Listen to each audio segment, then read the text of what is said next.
Today I want to show you how I made this corner of my shop look a little better by adding a small fridge and an oscillating spindle belt sander. I first started by cleaning up this corner and removing all these clamps. If you've watched any of my previous videos, you know when I did my miter station, I used walnut laminated plywood that I found for free online. So I still have a lot of it, and I'm gonna be using this to construct the case for the fridge.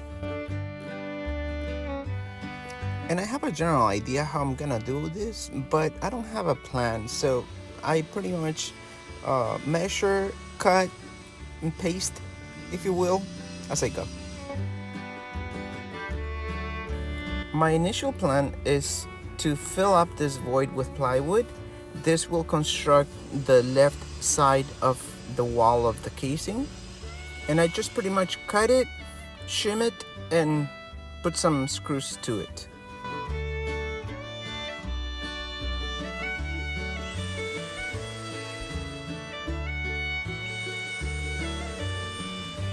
Now, to hold the wall on the right side, I'm gonna use a piece of poplar that I have laying around, and this is gonna act as an nailer piece, but also keep the box in a square position on the back in the meantime that I put the top. Now this piece is approximately 6 inches wide, so I'm gonna split it in half to have two pieces of 3 inches, put some pocket holes, and this is gonna be the piece that holds the two walls together. As you're gonna see here, I sped up the video, but I was having a little bit of a hard time getting some clamping pressure to put the pocket hole piece here. I sped it up so you guys could see, but finally I got it. But it did give me a hard time though. Dang piece. And after installing the pocket holes, I'm gonna assure myself that this piece is level to the floor. My miter station is straight, but my floor is not. So it slopes towards the street. So before I put the top, I always make sure that it's leveled. And once the side piece was in place and leveled, I cut the top and got it ready to install.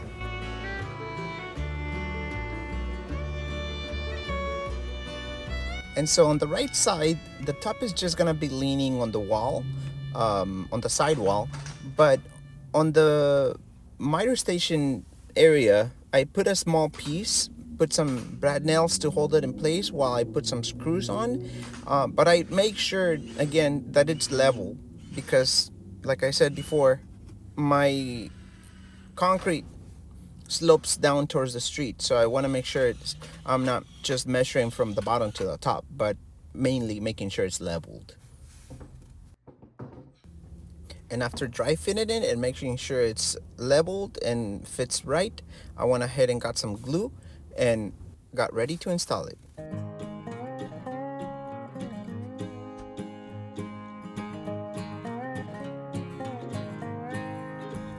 Now I'm not just gonna rely on glue. I actually drill some pocket holes, like you see in the arrow. Some are going that way to attach it to the miter station, and the other ones are going from the bottom to the top piece. That way, that's gonna be held in place. Now the glue is gonna provide additional strength, but this is pretty good. If it can handle me, it's gonna be able to handle anything, I guess. Now, once that was installed, here came my next problem. I had no idea where the power was gonna come from.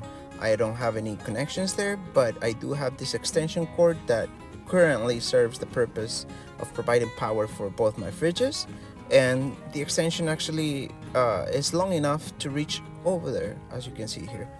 So I pulled everything away, stapled the wire to my walls, and hung it up.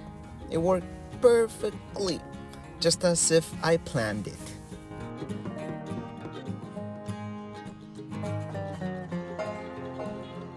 Now, once I pulled my fridge in the casing, everything fits perfectly. The only thing, like I said before, my driveway, or my garage I should say, slopes towards the street. So I just had to level the feet on the little fridge and it was perfect. Now I bought this Triton oscillating belt spindle sander thingamajigger because I wanted one and I had not taken it out of the box. So figured this is perfect timing to take it out, see how it's gonna look, how tall it's gonna be, and I think it's good. I think it's perfect. It's gonna be a perfect area. So there it is, me putting it together. Never seen one, never used one, but seemed like it's pretty simple to use, I guess. I learned how to use it right away. I mean, I have seen one, but it's not rocket science, people. It's easy to use. And once I verified that it did fit, took it away and put some finish. I used Danish oil, walnut again, to make it look exactly as you see where my hand is leaning. It's gonna look the same, just like that. I didn't have the maple trim that's gonna go on the side, but I'm gonna put that later. I just have to go to Home Depot or somewhere to buy it. I put the finish, let it dry, and after it dried for 24 hours, or actually it was 72 hours, I went ahead and put some polyurethane. And as you can see here, as you apply, it looks milkish in texture, and once it dries, it looks shiny. But you do have to give it a couple of sands and a couple of coats to make sure it's nice and clear. Now once I bought the trim, I went ahead and cut it and installed it.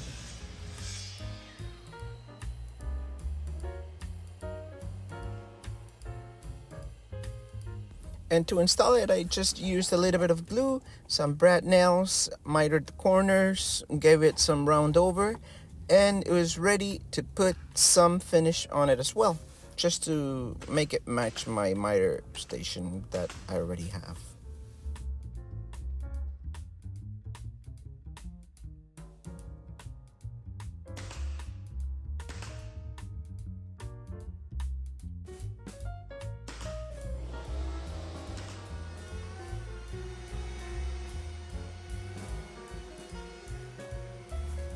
Finally, I just used some Danish oil to coat it and protect it. But like I said, it looks the same as my miter station. That's the end goal. And looking mighty good, if I say so myself. And now I'm ready to install my oscillating belt spindle sander on its place. I'm just gonna put a couple of screws on each corner and make sure it doesn't move or go anywhere. And we're done. I really like what this small change did to my area. It looks better, looks neater, and I have a place to put a couple of cervezas Gatorades and waters. And I also have a belt sander. Anyway, guys, thank you for watching. Make sure you subscribe if you haven't done so yet. And as always, we'll see you on the next one.